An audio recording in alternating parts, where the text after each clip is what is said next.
Bonsoir, bienvenue sur Mon Financier. Les marchés européens clôturent en territoire positif et parviennent même à se hisser sur de nouveaux records annuels, signe bien que les investisseurs ont complètement ignoré les résultats des élections européennes qui ont montré une poussée de l'euroscepticisme un petit peu partout en Europe. Les marchés ont en revanche apprécié les propos du patron de la Banque Centrale Européenne, Mario Draghi, qui renforce la probabilité de voir la BCE assouplir un petit peu plus sa politique monétaire d'ici le 5 juin, un assouplissement qui consiste donc à soit baisser les taux directeurs ou à lancer de nouvelles mesures non conventionnelles, tout ça pour booster la croissance et surtout provoquer un petit peu d'inflation, de quoi réjouir les marchés financiers. Au final, le CAC donc clôture en nette hausse de 0,75%, on repasse largement au-dessus des 4500 points, on clôture même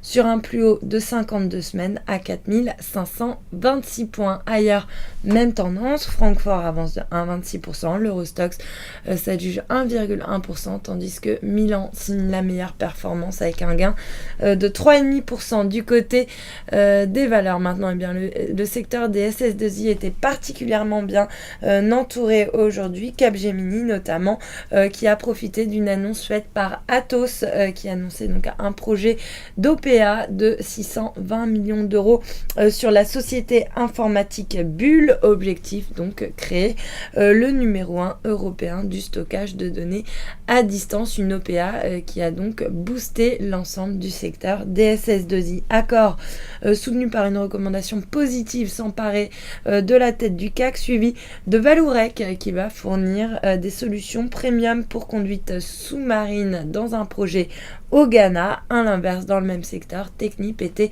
lanterne rouge du CAC. Le titre a subi quelques légères prises de bénéfices. Et puis en tête du SBF 120, on retrouve Soitec qui se développe en Chine grâce à un partenariat avec Singui, donc une alliance qui va permettre de répondre à l'augmentation de la demande chinoise en plaques de silicium, une technologie donc mise en œuvre par Soitec. Et puis sur le marché d'échange, l'euro, lui, paradoxalement, a profité des propos de Mario Draghi. Il grappille 0,16% face au dollar pour s'échanger autour des 1,3653. Il grappille également 0,08% face au yen à 139,10. Et puis le billet vert, quant à lui, s'inscrit en très légère baisse par rapport au yen, autour des 101,88 yens. Et puis pour terminer, l'once d'or qui, elle, reste stable autour des 1292 $ l'once. Voilà pour la clôture des marchés. Passez une excellente soirée, à demain.